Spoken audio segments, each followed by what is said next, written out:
क्या आप जानते हैं कि इंडिया में एक डिजीज्ड पर्सन यानी एक मृत व्यक्ति की उस पर्टिकुलर फाइनेंशियल ईयर की इनकम टैक्स रिटर्न फाइल करनी जरूरी है, मैंडेटरी है, कंपलसरी है, एक लॉ है ये। अब आपको सुन के भी थोड़ा अजीब लग रहा होगा कि मृत व्यक्ति की इनकम टैक्स रिटर्न क्यों फाइल करनी है, कौन फाइल करेगा, कैसे करनी है और आखिर इसके पीछे पूरी वजह क्या है।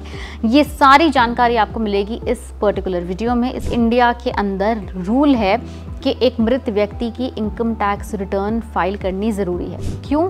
जिस डेट तक, जिस पर्टिकुलर तारीख तक वो व्यक्ति जिंदा थे और वो किसी भी सोर्स से, किसी भी प्रकार से कुछ भी इनकम यानी कमाई कर रहे थे, तो वो इनकम टैक्सेबल है जैसे एक आम जिंदा इंसान की होती है। इसलिए उस पर्टिकुलर तारीख तक की इनकम टैक्स रिटर्न फाइल करनी ज़रूरी है। अब ये जो फिगर है इनकम की वो थोड़ी अलग होती है, क्योंकि अभी फ़िलहाल हम पुराने वाले यानी पिछले फाइनेंशियल ईयर के रूल के हिसाब से इनकम टैक्स रिटर्न फाइल करेंगे। 31 मार्च 2025 तक की इनकम के ऊपर इनकम टैक्स रिटर्न फाइल करने वाले हैं। इसलिए ओल्ड टैक्स रिजीम के तहत एग्जेम्प्टेड इनकम है 2.5 लाख रुपए और न्यू टैक्स रिजीम के तहत एग्जेम्प्टेड इनकम है 3 लाख रुपए। यानी अगर उस व्यक्ति की 31 मार्च 2025 तक की एग्जेम्प्टेड लिमिट कि अगर ऊपर उनकी कमाई है, इनकम है, तो उनको आईटीआर भरनी पड़ेगी। अब उनके बिहाफ पे आईटीआर कौन भरेगा? तो डेफिनेटली उनके बिहाफ पे उनका जो लीगल एयर है यानी कि जो उनका वारिस है वो ये आईटीआर भरेगा या भरेगी।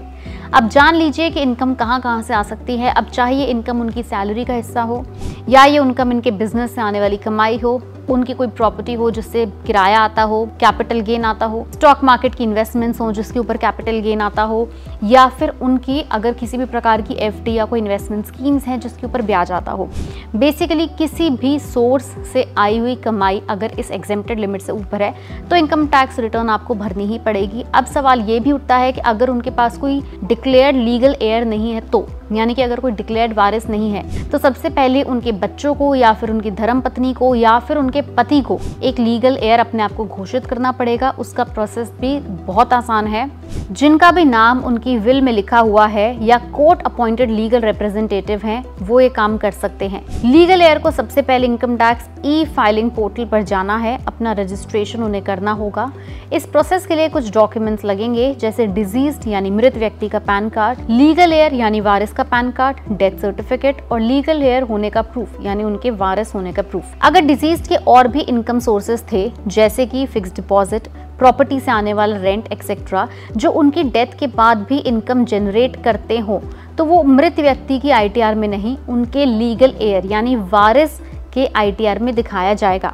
ध्यान में रहे कि सिर्फ डेथ तक की तारीख की ही जितनी भी इनकम है वो डिजीज यानी मृत व्यक्ति के नाम की आईटीआर में जाएगी। उसके बाद के जितने भी दिन हैं उससे जनरेट हुई हुई जो इनकम है वो उनके नॉमिनी, उनके बेनिफिशियरी या उनके वारिस के नाम पे जाएगी, क्योंकि इनकम अब डिजीज के नहीं वारिस के खाते में आएगी। इसलिए आप ये पूरा प्रोसेस एक बार ध्यान से समझ लीजिए। अपने आप को लीगल एयर वारिस कैसे डिक्लेयर करना है वो भी समझ लीजिए और ये इनकम टैक्स रिटर्न फाइल करना ना भूलें। ये आखिरी इनकम टैक्स रिटर्न है, ज़रूर फाइल कीजिए, क्योंकि अगर आप फाइल नहीं करेंगे तो कहीं ऐसा ना हो कि अब आपको इनकम टैक्स डिपार्टमेंट से नोटिस आ जाए और ये नोटिस डिजीज को नहीं, जो उनके लीगल एयर हैं यानी लीगल वारिस हैं उनको आ सकता है।